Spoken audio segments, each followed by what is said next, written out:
Welcome to Empower Your Soul with Nicole.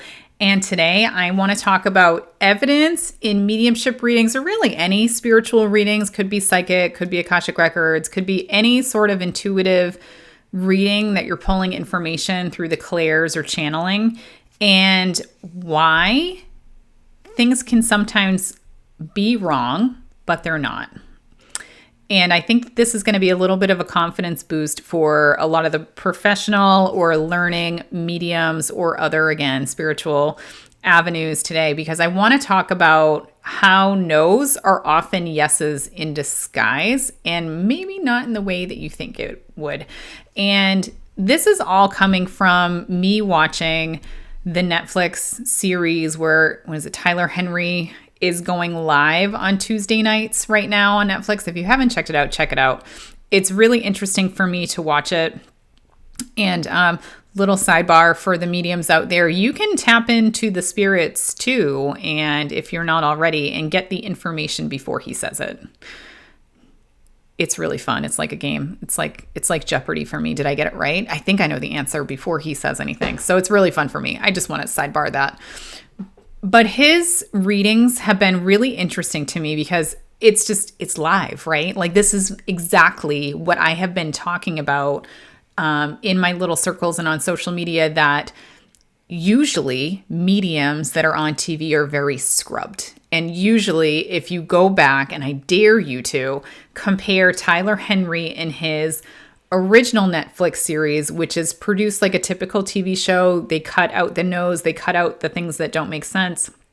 And if you watch his series before, everything is a yes, everything makes sense, right? And it flows flawlessly. And it is the stuff of developing medium nightmares, because you look at him and you realize everything's right. And you're like, I'm nowhere near that. This isn't good. I'm not good at what I do. I should quit. And by the way, it also not only implodes the medium's, I'm going to say, expectations or self-confidence, really, but it also sets very unrealistic expectations for clients or people receiving the readings, that everything is going to be perfect all the time, when in reality, it's not like that at all. So I'm actually really thrilled about Tyler Henry's new live series, where he sits down, and if you haven't seen it, check it out. But he sits down on the couch with 5 different celebrities or their friends, and he literally gives them a live reading for about an hour, which is, the typical length of my sessions, which is great. And what's so cool about it is it's uncut, right? So you're seeing him live and in action, and trying to figure out and receive the information from spirit and interpret it. And, what I'm seeing is he's getting a lot of no's, and he's getting a lot of no's in the session. And again, it doesn't mean that he's wrong. He's getting the information correctly from spirit. It's just taking a little bit of time for him to land it in the right place. And I think what's really interesting about the way they've formatted, or maybe it's the way Tyler reads, because every medium reads a little bit differently, which is why I always tell you, if a medium doesn't do a good job, or the session's a little wonky, go check out another medium, because they might be better suited to your energy. We all have different strengths within this energetic space. And just because one person didn't do it well, it doesn't mean they're all not going to do it well. It just means that maybe it wasn't the right medium for you. Very important lesson. But what's interesting about him is he has these 5 people here, and he bounces back between all of them with random evidence. He seems to lack a story. I mean, I'm going to be honest with you. This is a skill that mediums need to learn, is telling the story of the evidence and the message and bringing everything together. He seems to just bounce back and forth between evidence. There's very little messages or advice or feedback, very little I've found with him. And he more so is just there giving evidence of all these different people coming through. And it's just interesting, because I'm going to take this from a medium perspective. And then for those of you that aren't mediums, that are just interested in mediums, or you're learning about it, or your clients, I want to take it in a different perspective. But first, for the mediums, I want to call out, pay attention to his evidence. Pay attention, because he's not giving names all the time. He's not, calling out the number of family members. He's not calling out relationships, right? He's not doing the typical checklist thing that most of us have learned to do in mediumship, especially from the evidential perspective. He doesn't have the checklist. He starts with, I'm seeing a horse, right? Or I'm seeing this, right? What does that mean? And he kind of opens it up to the audience to figure, those 5 different people, to figure out who is it and how is it placed.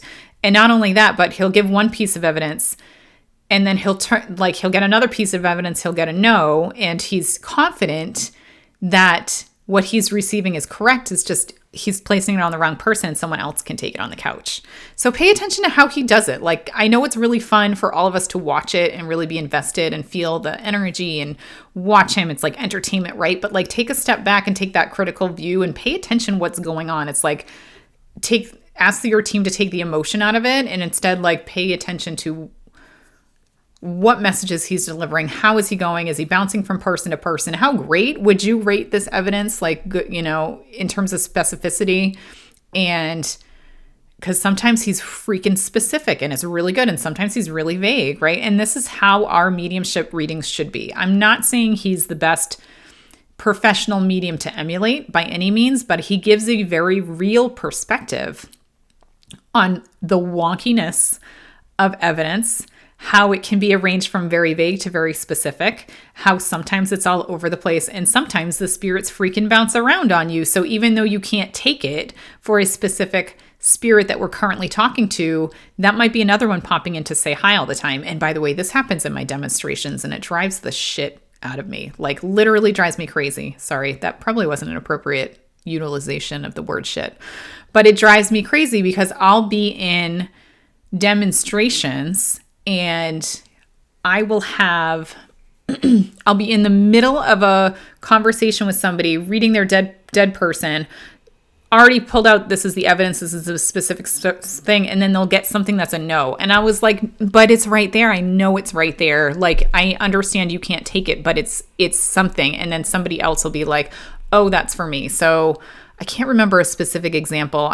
I can remember the energy of the night, but calling out that somebody's, I'm talking to somebody's brother, and all of a sudden I'm like, who's the bald older guy that's with him? And the person's like, I have no idea who that is. And it turns out it's the person who's sitting in front of them in the demonstration's uncle that's coming in, right? Like, that's what I'm talking about. This is the weird stuff that happens. So for mediums, I want you to pay attention to when you're getting yes, yes, yes, yes, yes, and then you get a no. Because it doesn't mean that you're wrong, especially if you're that far into a reading and you're solidly in your power connected to spirit. The no is valid, right? The information that you're getting from the no is accurate. You just haven't placed it correctly. So an example I want to give is I just did a very, very quick just consult call with a dear local person yesterday that's looking to set up a mediumship session, but she had some questions. And I'm giving her information, and it's just a consult call. I'm not even reading her, but I pulled in her loved one anyway, doing this really quick thing. And I'm like, da-da-da-da-da. Okay, hey, by the way, your mom's mom, your grandmother, is watching out for you. And she's like, okay. And I'm like, she's departed, right? And she said, yeah. And I said, it's the French one, right? And she said, no. And here's the thing. My mom's mom is French. So that was spirit telling me, you got it right. It was the French one, so it's her mom's mom. So even though she couldn't take the French, that was evidence. Spirit is using information through me to validate it's mom's mom. I don't need to prove it to my client. They're giving me the info. Ooh, there we go. Hang on. Ooh, there's the big boom from spirit. Did you just feel that? Energetic people, did you just feel that mic drop from spirit? It was right there. It was right there. I want to rewind and listen to this now. Spirit sometimes gives you information so that you get it right for the client, but you don't need to prove it to the client. Did you get that? I said it was mom's mom. I always want evidence that goes with this is mom's mom. Spirit gave me French to prove to me that it was mom's mom, but my client believed me. I don't need to provide any other evidence than saying it's mom's mom. Do you hear that? Are you getting goosebumps? I'm getting goosebumps too. So pay attention when the evidence doesn't land for your sitter, but you understand it, and just stick with it. You do not need to explain every single thing and provide evidence for every single thing. Sometimes you just know and you just need to go with it. So for those of you, and I feel like this is the beginning of channeling for a lot of you, in knowing that shifting away from using all of your clairs and moving into your just channeling your knowing, this is how it's going to transition for you. Spirit is telling me in my head right now, because it's going to come to you, Spirit providing information for you to get the information right that not necessarily your client can take. And you just have to roll with it. And you don't have to explain everything. You just have to say what you're getting. So pay attention when you get that knowing, the channeling information, and just roll with it. So moving away from the evidence and moving into knowing is perfectly fine. Perfectly fine, because you've already probably given a boatload of evidence before you got to that place. Okay.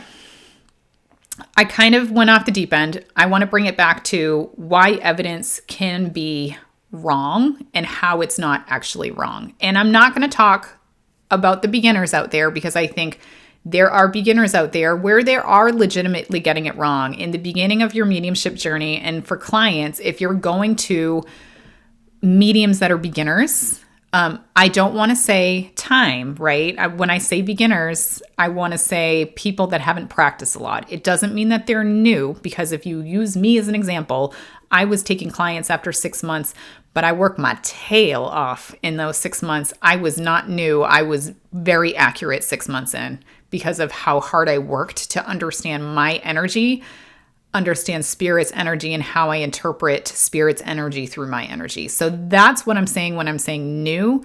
It's somebody who hasn't quite gotten a consistent understanding of how their energy interprets Spirit's energy, which leads to misunderstandings because they're not sure if it's them. They don't know if it's their brain or not. Is it Spirit or is it my brain? When I see an apple, is it a teacher or is it just an apple? Like they're working through understanding the language of Spirit. So if you're working with someone who's new, who tells you point blank, I'm a beginner, I'm still learning this, I'm going to get things wrong. They're going to get things wrong. This isn't what I'm talking about here. This isn't, it's a yes, but it's misplaced. Absolutely not. Sometimes at the beginning, most of the time at the beginning, that's when you're getting things wrong. But if you have been through this journey and you're working with an experienced medium, or if you are an experienced professional medium, a lot of what you get is actually accurate. It just hasn't found the right home yet. So what I like to tell clients at the beginning of my session is, this is just like any other form of communication. So I am talking with Spirit. Spirit is giving me information that my energy is interpreting through my own experiences, and I'm going to relay that to you.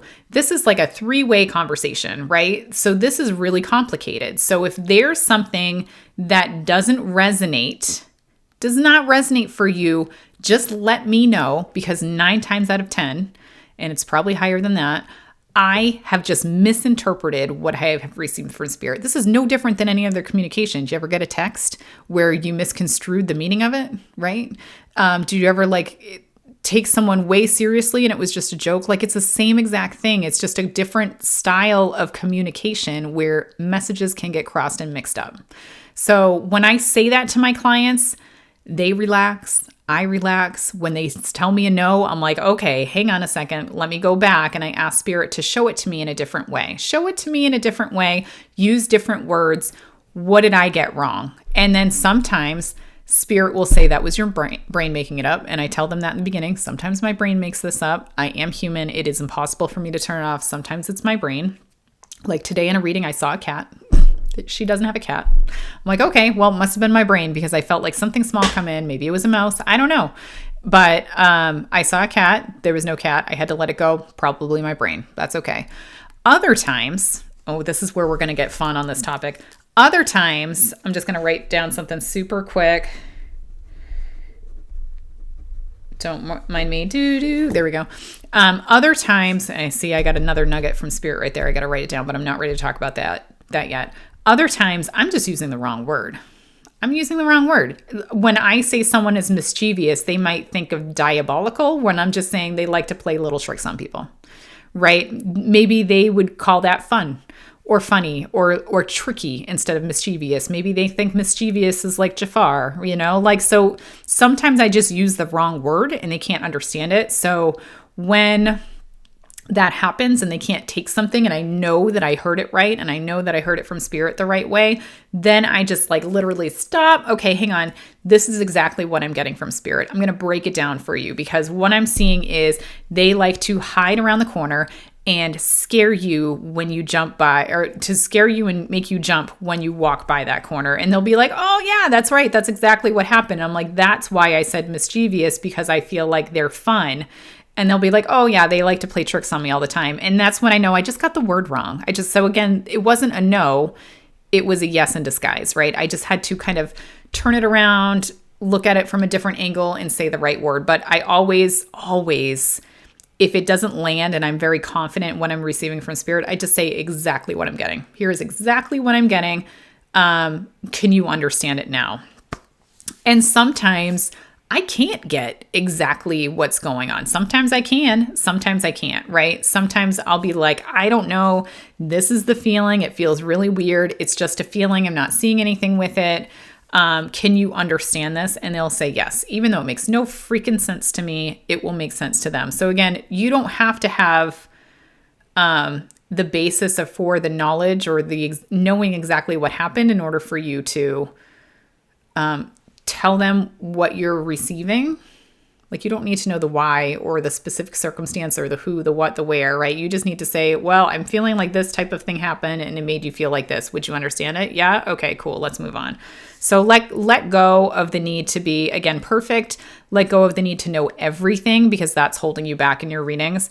And that's why you're getting a lot of no's, is because you want to know the full scenario of the evidence or the memory or the information that you're getting from spirit. And you don't need to know it all. You just need to know the most important part. So that was very important for somebody listening in. The last thing I want to say, I could go on for days about this topic. Let me just check in. No, I need to go there. I was like, is there any other examples? So again, if you're getting no's, come at it from a different angle, use different words. If you can't use different words, just explain it. And stop trying to be so accurate, or when I say be so accurate, stop trying to like use your ego because you need to know everything in order for you to feel confident about you do. Stop leaning into that and just trust spirit and what they're giving you at that time, that it's enough. The last thing I want to say, and this is something that's very new for me, but spirit has been showing it to me, is that sometimes spirit gets it wrong.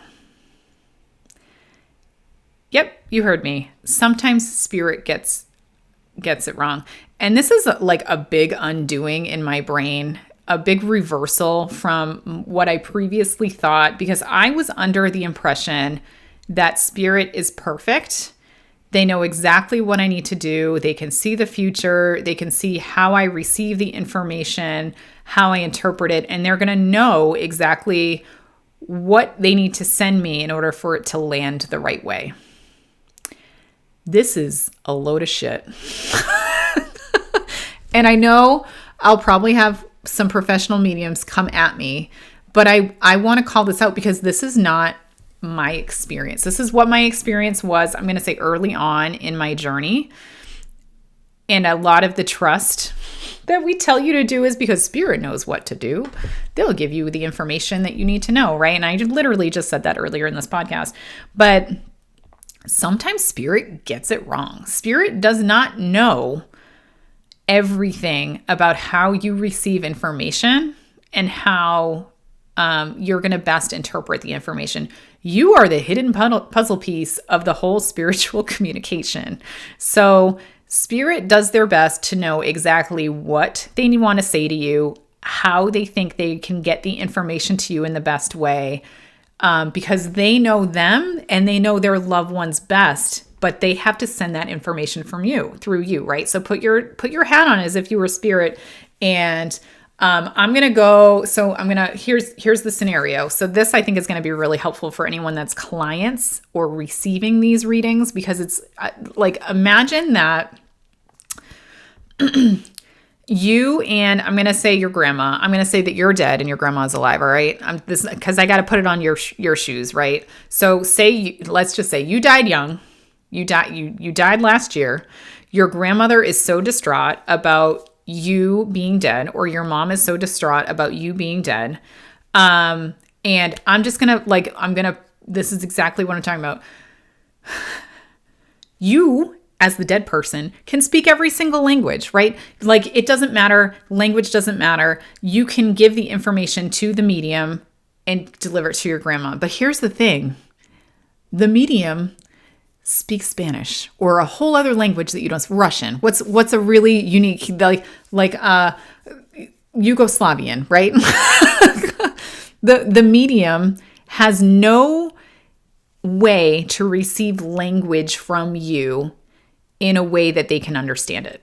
So you have to essentially do this energetic charades to get this information, to make them realize what you're saying in a whole different way without being able to see you, because it's almost like they can't see you, right? So you have to send the information in some format to a person that there's no Google Translate here. They have to receive your energy, figure out within their energy what the energy means, and then give it to your grandmother. How do they do that, right? How are you going to do that? Because you know the memories, the experiences, the love, the feeling. Your grandmother knows the memory, the experiences, the love, the feeling, but you need to figure out how to get that information across to somebody who doesn't know you, doesn't speak your language, does not have the same memories, shared experiences, may not have been anywhere where you lived, does not know what your hometown looks like, does not know your address, does not know your car, right? Like, you need to send that information through them to interpret, to deliver correctly to your grandmother. Now, can you be appreciative of how freaking difficult this has got to be for the spirits? And this is why it's such sacred work, because if you think spirits just show up and drop shit in your head, you're lying to yourself, because what spirits do is they work and they train with your guides and they train with your departed loved ones, all because they want this one chance to deliver the information to their person that they love still on planet Earth. They're going to make me cry. Sorry if I start being a blubbering mess. This is their one chance to get the information across to their loved one. And you are the one that they need to get that information through. And they have worked really freaking hard, which is why most of the readings go really well. And it's also why some of the readings don't go so well, because maybe that spirit hasn't put in the work, right? I doubt that, but maybe that spirit, just likes talking in a certain way, because we all are unique souls, right? Well, we're all part of God's source, universe, energy source, right? But we all have unique souls and we all communicate a certain way. So part of the way they communicate to you is part of the personality of the person, part of the message, right? So I feel like I just want to end based on that. Like, I need to go lay down with a tea and a candle to think about how much work our loved ones go through to deliver the messages for their loved ones here in this world, right? And that sometimes they don't get it right. They don't know how to get the information to you. They don't know how to send you the right energy. So this is an experiment for them too, and they're desperate to get it right, because there's only one chance, right? Unless you book another session, then there's multiple chances. So again, the moral of this story is that the spirit can get it wrong. And when I saw that cat at my session earlier today, do you know what I heard after I saw the cat and she couldn't take it? I heard the spirit say, "My bad. I tried. It didn't work." I literally heard them say, "My bad. It didn't work." It wasn't me. It was them. They were trying to get information to me and it didn't land the way they thought it would. My brain interpreted that energy as a cat. That explains a lot why I repeatedly get cats and people can't take it. So I'm going to have to go with my spirit team and be like, what are they trying to send? What's the miscommunication going here? Because anything that doesn't land apparently is ending up as a cat. So I don't know if you also have like a thing that just repeatedly shows up in these readings that you're like, what the fuck? Like, what the fuck? Because that might just be like something that's just not landing right and they keep trying to do it. And maybe that spirit passed that test with my guides, but there's a backlog of them that haven't learned the new way. I don't know. I hope that helps. I mean, that immensely just helped me and put a lot of things in perspective. But again, if you're a seasoned medium that is accurate most of the time and you get like a couple things wrong here or there, I bet you 99% of the time it's a yes. And either you placed it wrong, you used the wrong name, maybe there's a new spirit that popped in the middle of your session, and it's not that it was wrong, it's just that a new spirit came in to say hi, right? And that's okay. And then also, just know that you're also not going to be perfect. And I say that over and over again, like the whole point of this is not to be perfect. So I always tell my spirit team, give me something new every reading. And I tell my client, I'm going to get something new this reading. So let me know if it doesn't make sense. And then I write that down after the reading. I write it down. And then it's like my book, right? Of my symbols, my signs and everything like that, right? So write things down. If you're getting it wrong, your team is trying to give you one more thing every reading so you can continue to grow on your symbols and knowledge, etc. But trust yourself more that what you're doing is the right thing, that the information that you're receiving is accurate. And just once you trust more and once you